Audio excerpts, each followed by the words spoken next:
welcome to Spotlight on the Arts. I'm Tom McNamara. The 2022-2023 season is underway for Scoundrel and Scamp Theatre in the historic Y in Tucson, and their fourth play will be the world premiere of One Twig at a Time by Wolfe Bowart. The play will feature 5 multi-generational actors, found object puppetry, and will explore community through a series of visual poems.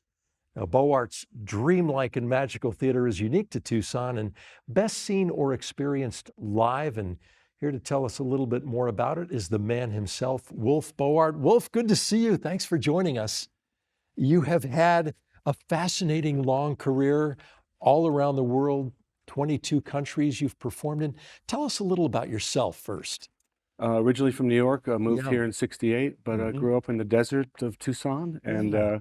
was always very interested in physical and visual theater, and put on puppet shows like most kids. And I was a magic nerd. I took that. I grew up here, and I took that and studied theater in Seattle, and got a degree in performing arts and theater, and eventually started touring with these one-man shows.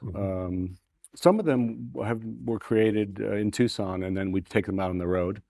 But now we're doing a show that is 5 of us. So I'm acting with 4 other actors, which is a new step for me. Your performances are as creative as they are physical. I mean, you were telling me earlier that you've done flips and dives and rolls and plunged into garbage cans on stage as part of your performance. How does your performance differ from, say, what people might otherwise expect in a more standard show? Yes, well, theater generally has a lot of dialogue, and what's great about Scoundrel and Scamp is that they really acknowledge us, that they do a lot of the classics, but they also encourage visual, physical theater, which is what I do.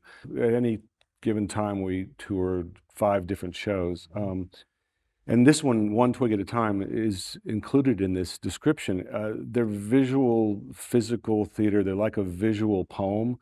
So the audience does a bit of work in their head. They're often, hopefully, funny.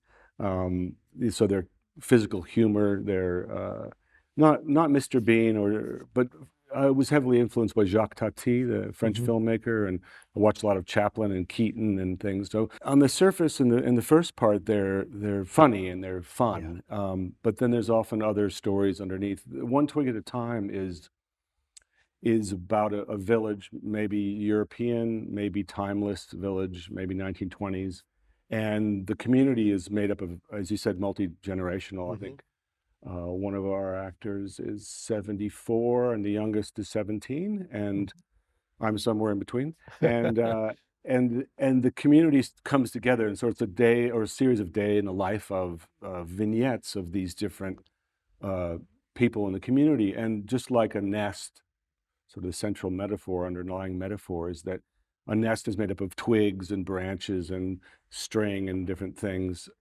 And together it makes this nest, this community.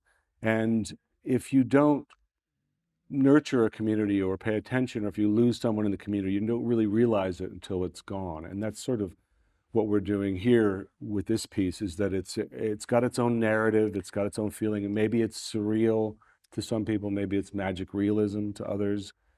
So that's sort of how it differs from your standard theatrical affair. And you mentioned goal number 1 is to be funny. Do you sort of layer the funny for, say, adults and kids? You know, there's the adults laughing at this, the kids laughing at that. Is that a part of the plan? Yeah, and sometimes the kids will explain to the adults the complicated A or B through line of a story, and the adults will go, "Well, I didn't see that." And the kids are like, "Yeah, it's obvious." Humor is universal. We all need a good laugh, and especially these days. Where do you think your productions fit into the grand scheme of theater and art in Tucson? Interesting. I mean, I think it's primarily a European form.